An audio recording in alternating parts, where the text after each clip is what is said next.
What happens when the underworld's most arrogant heir is forced into a corner, bound by blood to marry the one woman he considers entirely beneath him? Welcome to a tale of power, deception, and a love forged in the fires of betrayal. This is the story of Damiano Conti, a spoiled Mafia prince, and Elena Marchetti, his uncle's plain, silent ward. He thought he could break her. He thought she was a pawn.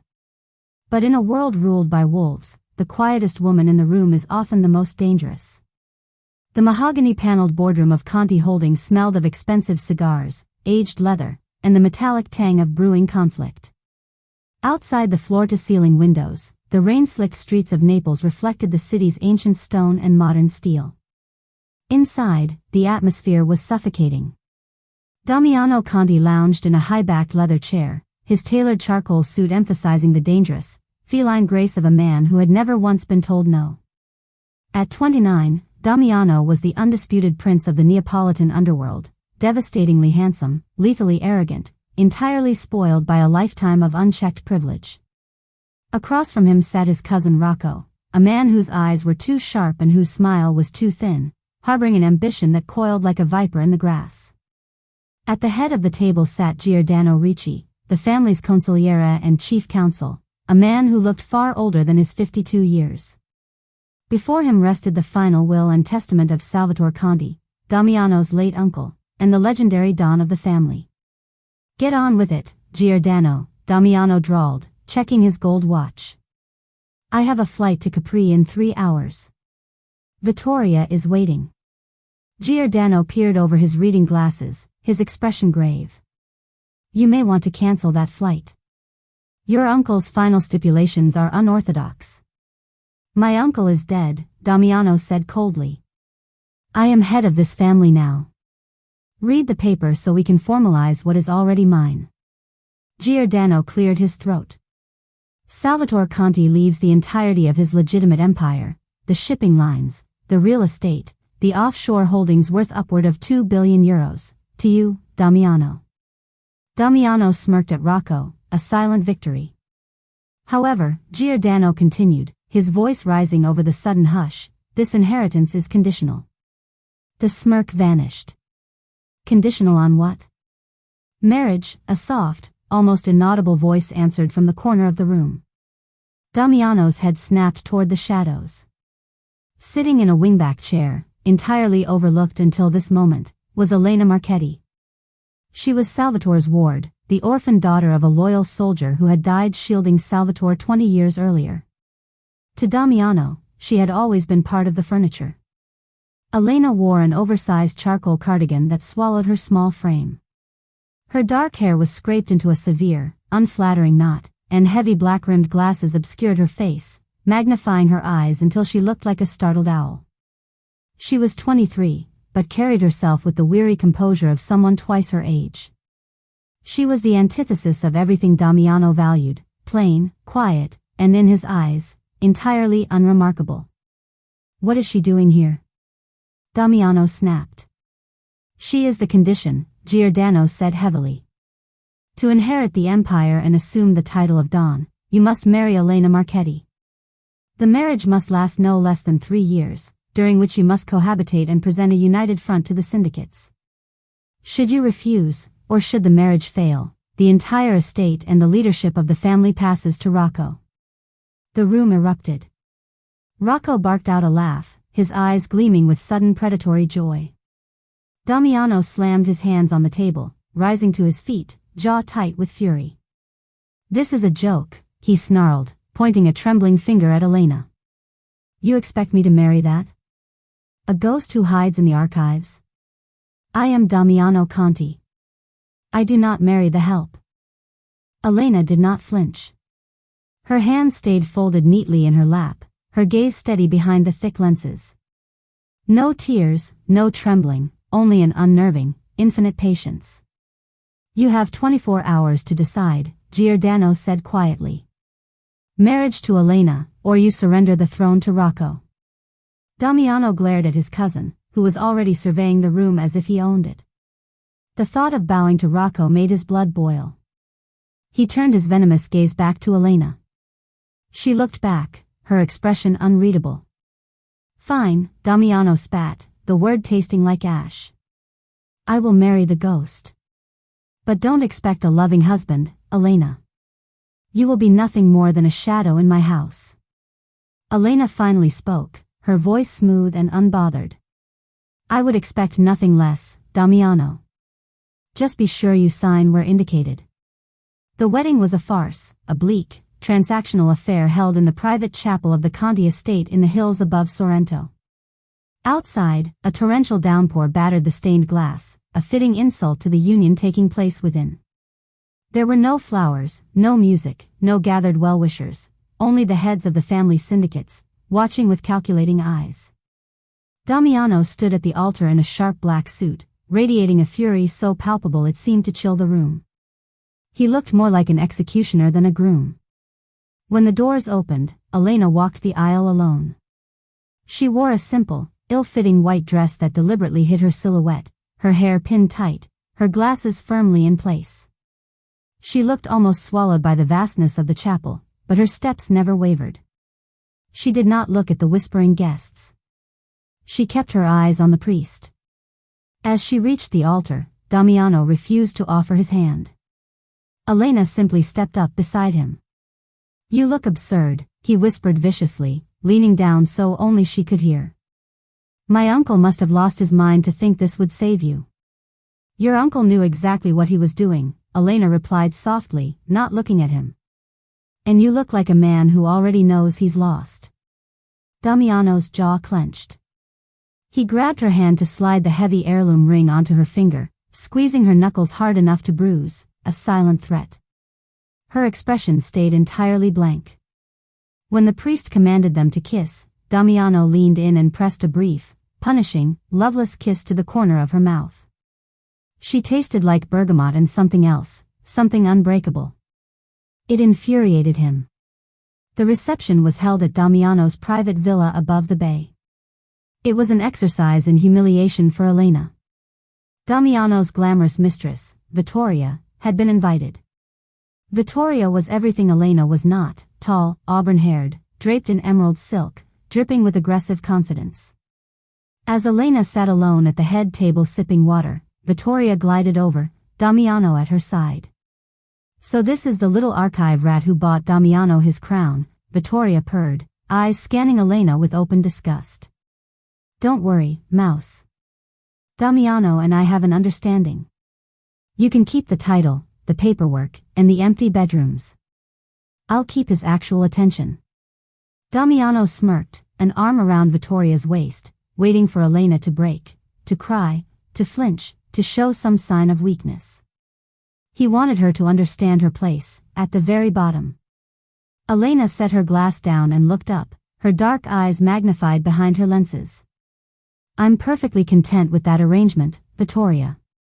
I have no interest in babysitting an overgrown child. Keep him entertained. Just make sure he doesn't embarrass the family name in public. I tolerate a great many things. Bad press is not one of them. Vittoria's smile shattered. Damiano's arm dropped from her waist, shock rippling through him. For the first time, he truly looked at the woman he had married. There was a razor's edge of intellect hiding behind those atrocious glasses. Watch your mouth, Elena, Damiano warned, voice low. Watch your empire, Damiano, Elena replied, standing. Now, if you'll excuse me, it's been a long day of pretending to care. I'll be in my wing.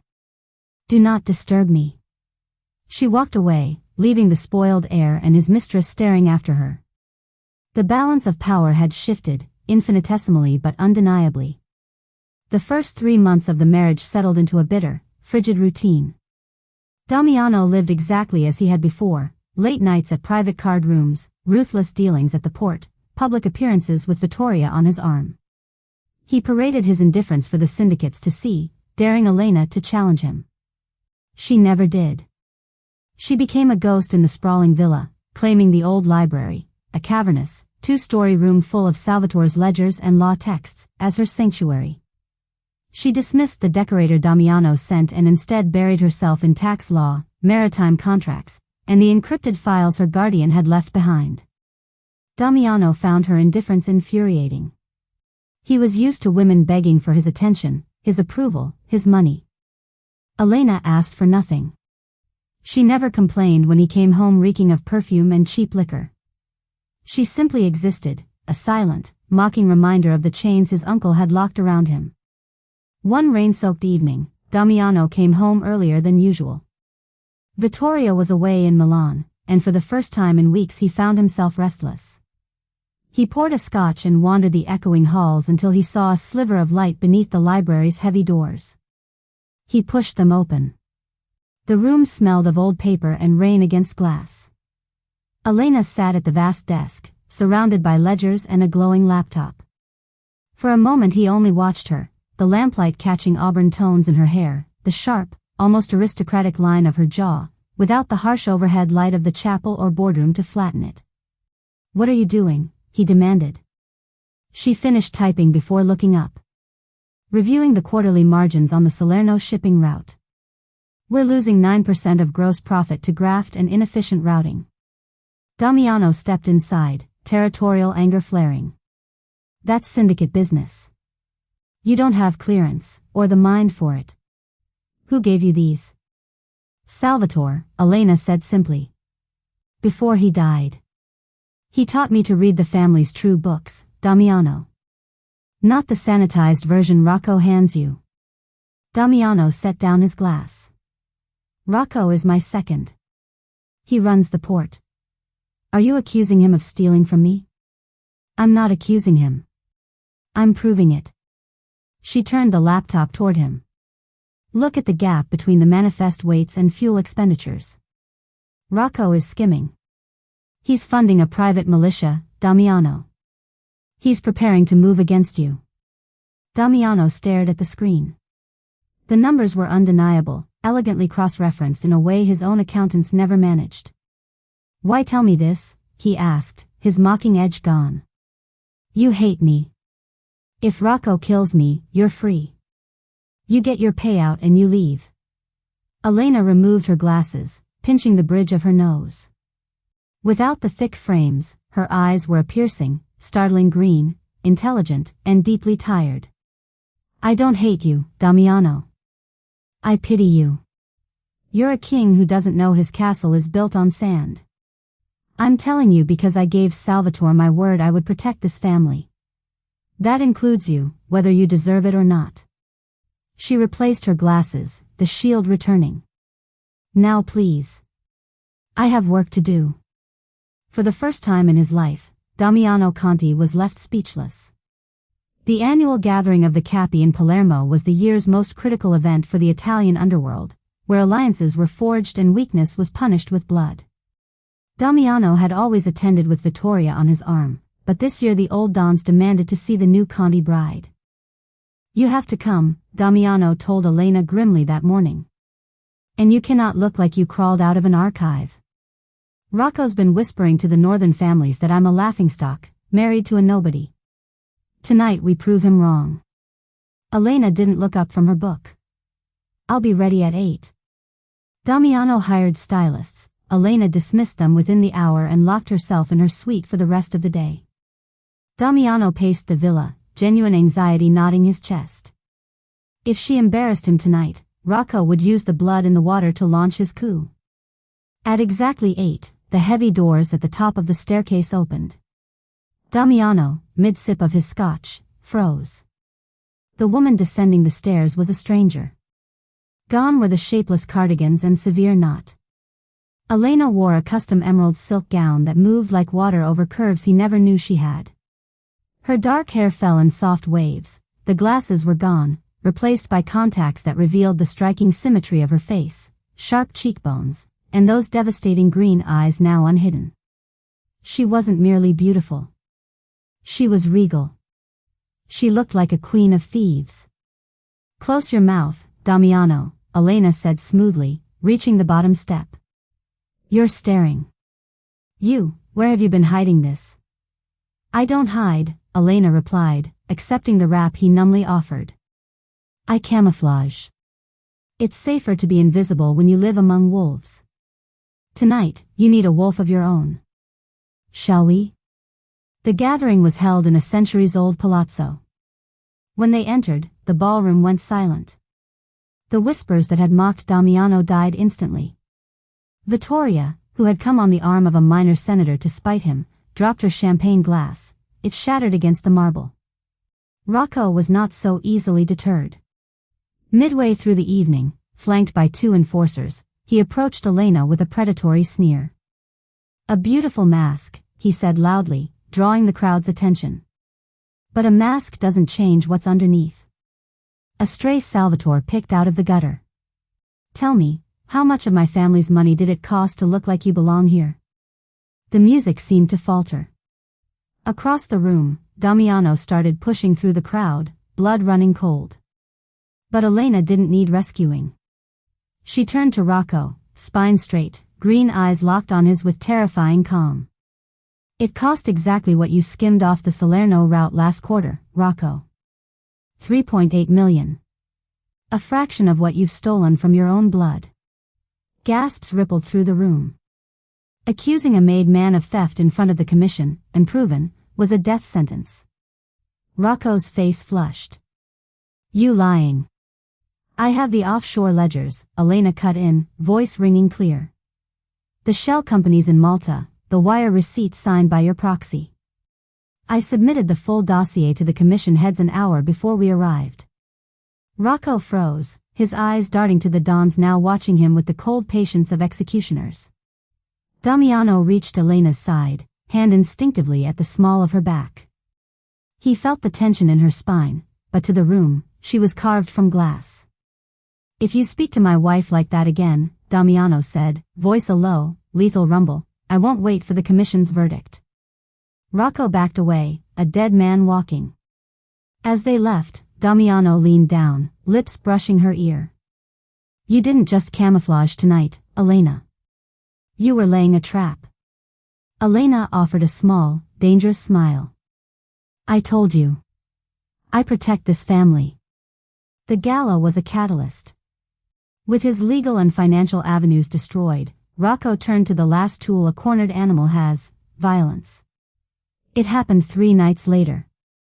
Damiano and Elena were returning from a tense dinner with the northern families when their armored sedan was boxed in on a narrow street near the old port, a truck ahead, an SUV crushing their rear bumper.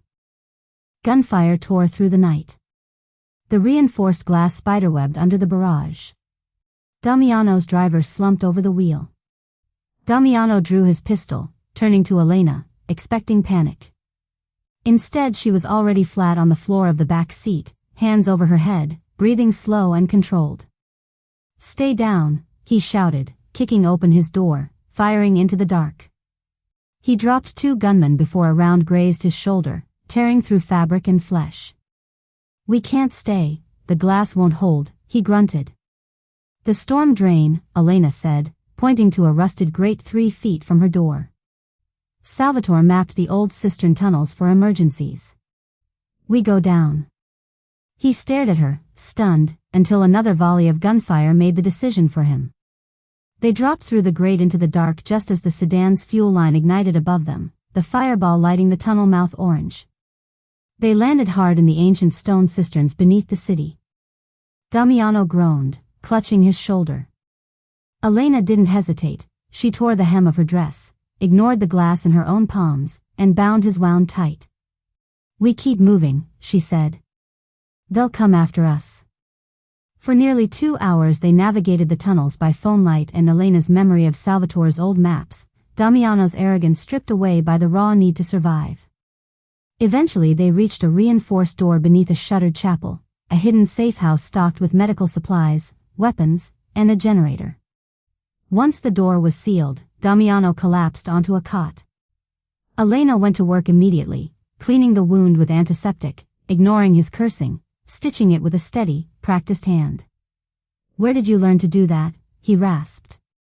"My father was killed when I was 6, she said, not looking up. I watched him bleed out because no one in the room knew how to stop it.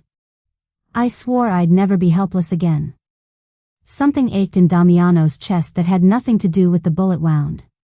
For years he had judged her, mocked her, treated her as dead weight, when in truth he had been a spoiled prince playing at war while she had been a soldier her entire life. "Elena," he whispered, catching her chin with his good hand, forcing her to look at him. Her eyes were wide, unguarded, reflecting the night's trauma. "I was wrong. About all of it. Damiano, don't. I thought you were nothing," he continued, thumb brushing dirt from her cheek. "You are the sharpest blade in this family. You saved my life tonight." For the first time since their wedding, he kissed her, not as punishment, not for show, but desperate and grateful and unguarded. She stiffened for half a second before she melted into it, hands fisting in his blood-stained shirt. They spent 2 days in the safe house, healing and planning. The intimacy of survival stripped away what pretense remained. Damiano learned the weight Elena had carried as Salvatore's secret keeper, absorbing years of scorn to protect her cover. Elena saw, beneath the spoiled air, a man starving for a purpose beyond violence. When they finally emerged into a loyalist safe house outside the city, they learned the scope of Rocco's betrayal. He had declared Damiano dead, seized the estate, and called an emergency meeting to consolidate power. Worse than Rocco's ambition was the betrayal closer to home. "Vittoria," Giordano said grimly over a secure line. "She gave Rocco your route that night. In exchange, he promised her the title of Don's wife." Damiano's face turned to stone, the anger there, but the old fragile ego gone. "She sold me out for a title. People chasing the spotlight always follow the brightest flame," Elena said, not looking up from a tablet. "Let her have him, Damiano. They're a perfect match, both building empires on lies." She tapped the screen, a slow smile forming. "And I'm about to burn theirs to the ground. What have you found?" "Salvatore gave you the title of Don," Elena said, eyes blazing. "He gave you the legitimate businesses. But he never gave you the master cipher to the offshore accounts, the 2 billion. Damiano frowned. "If I don't have it, and Rocco doesn't have it, who does?" Elena drew out a small, ornate locket she'd worn since childhood and snapped it open. Inside, not a photograph, but a micro SD drive. "I do," she said softly. "I'm the bank, Damiano. Without my authorization and this drive, the entire fortune stays locked. Rocco thinks he's seized a golden goose.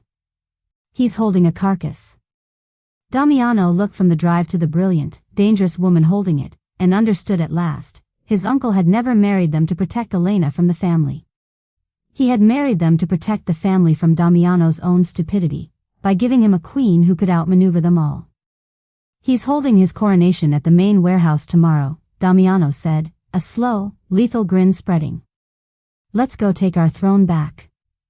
The warehouse at the old port was packed with the underworld's heaviest hitters. Rocco stood at the head of a long table, Vittoria beside him draped in jewels that had once belonged to Damiano's mother. Rocco was mid-speech, promising a new era, when the steel doors screamed open. The room went dead silent as armed men loyal to Damiano flooded the catwalks. Through the main doors walked Damiano Conti, no longer the boy they remembered, but a scarred, battle-hardened man. Beside him, arm looped through his, walked Elena in a sharp black suit, hair slicked back, dark glasses hiding eyes that promised ruin. Rocco's face drained of color. "You're dead." "I'm difficult to kill, cousin," Damiano said, his voice echoing off the corrugated roof. "A trait I inherited from our uncle." Vittoria stepped back from Rocco, panic flashing across her face. "Damiano, darling, he forced me, I had no choice." Elena raised a hand. "Silence. The adults are speaking." She stepped forward, drew the silver drive from her pocket, and plugged it into a tablet Giordano handed her. "Rocco Conti. You stand accused of treason, attempted murder of the Don, and theft of family assets. You promised these men millions to buy your coup." She tapped the screen. Behind Rocco, the monitors tracking shipping manifests flickered over to the family's master ledgers. "As of 2 minutes ago, I've frozen every account tied to your offshore proxies. The payroll for your mercenaries, gone. The bribes for the port authority, erased. You don't have a single euro to your name. The dons behind Rocco, realizing he could no longer pay them, shifted allegiance instantly, weapons lowering, stepping away as if he were contagious. Rocco drew his pistol with a scream of rage, aiming at Elena. Before he could fire, Damiano's weapon was already up. 2 shots rang out. Rocco dropped to the concrete. Vittoria screamed, sinking to her knees. Damiano didn't spare her a glance. He holstered his weapon and turned to the assembled dons. The old ways of this family die today, he said, voice ringing with new authority. The petty theft. The senseless violence. The betrayals. From now on, the Conti family moves into the light. We build something legitimate. Anyone who stands against it joins my cousin on the floor.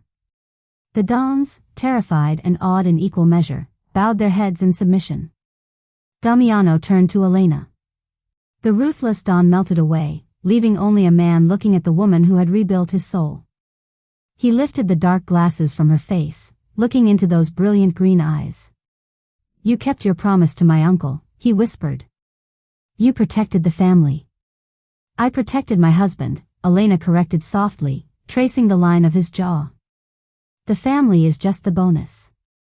Damiano smiled and pulled her into a slow, unhurried kiss in front of the entire Neapolitan underworld. He had married a woman out of spite, certain he'd been cursed, only to discover he'd been given a queen.